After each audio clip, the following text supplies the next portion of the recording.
नमस्कार। हम आज जानते हैं हमारे सांस्कृतिक धरोहर के बारे में। हम एक मस्जिद है काशी में, उसको कहते हैं ज्ञानवापी मस्जिद।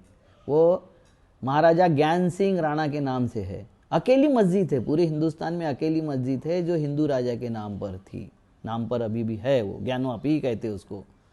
और उसका इतिहास कहते हैं कि औरंगजेब ने जब वहाँ आए थे तो औरंगजेब ने उस मस्जिद को तोड़ा, उस मंदिर को तोड़ा, शिव मंदिर को, और वहाँ वो मस्जिद बनाई। और उसमें एक कहावत और लिख दी कि 40 मन जनेऊ, इतने जनेऊ ब्राह्मण काटे बिना औरंगजेब खाना नहीं खाते थे। एक जनेऊ का वजन होता है 2 से 3 ग्राम। 40 मन जनेऊ आप समझ लो, एक दिन में पूरी कौम समाप्त हो जाती थी। तो ये झूठी कहावतें, झूठे टोटके और सब किस लिए गढ़े जाते हैं और इसका किसको फायदा होता है, इसको समझने की जरूरत है। अब उस मस्जिद के बारे में देखते हैं कि बोला है औरंगजेब ने तोड़ा है।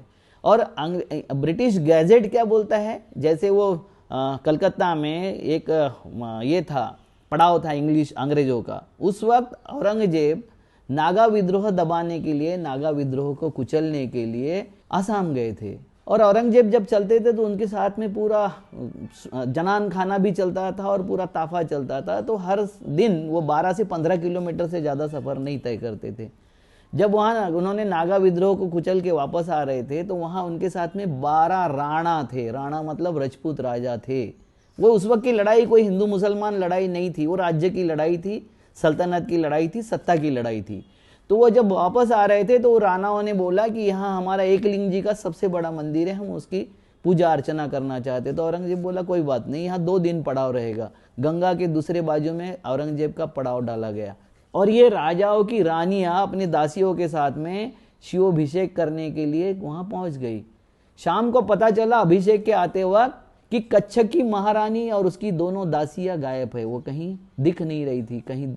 तो उसको खोजना शुरू हो गया और खोजते खोजते रात हो गई। जितने वहां पुजारी थे उसको कॉर्डन करके लाया गया औरंगजेब के सामने, पूछा गया, उन्होंने कुछ नहीं बताया। किसी हेर ने, औरंगजेब के हेर ने बताया कि इस मंदिर के नीचे तहखाना है।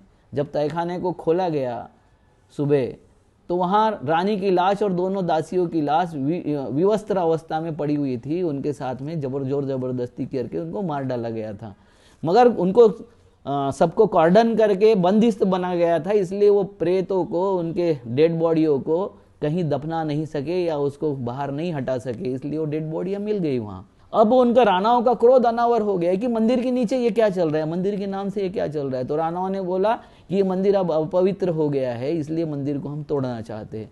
औरंगजेब क्यों ना मनाही करेगा। औरंगजेब ने बोला जैसा आपको लगता है उचित कीजिए। उन्होंने वो तोड़ दिया और वहाँ मस्जिद तामील हो गई। राजा ज्ञान सिंह राणा ने वो मस्जिद, कच्छ के राणा ने वो मस्जिद तामील की।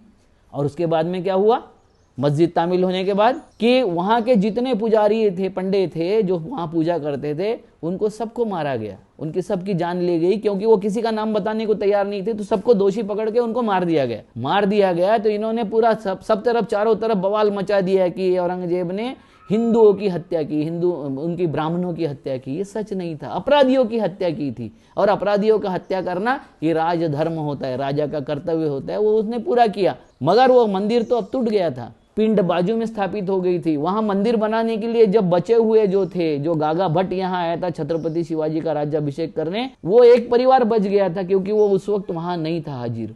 तो वो परिवार ने फिर मंदिर बनाने के लिए जब राणाओं से, वहां के राजाओं से, जनता से चंदा मांगना शुरू किया तो कोई चंदा देने को तैयार नहीं था। बोल रहे थे तुम अत्याचारी, अन्यायी हो, वहां मंदिर कुछ नहीं बनाएंगे।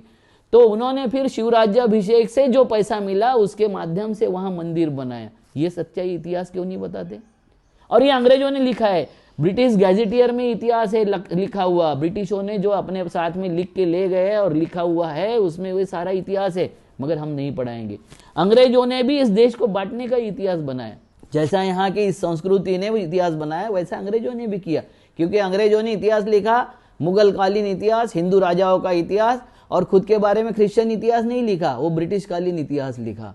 ये इतिहास को जो बांटने की परंपरा उन्होंने शुरू की, वो परंपरा अभी तक शुरू है, और जिसके माध्यम से यहाँ विभाजन इस कगार पर आ गया कि एक दूसरे के दुश्मन के तौर पर सारी कम्युनिटियां खड़ी हो गई है। ये देश का बहुत बड़ा दुर्भाग्य है। हमको देश का सच्चा इतिहास समझने की आज जरूरत है।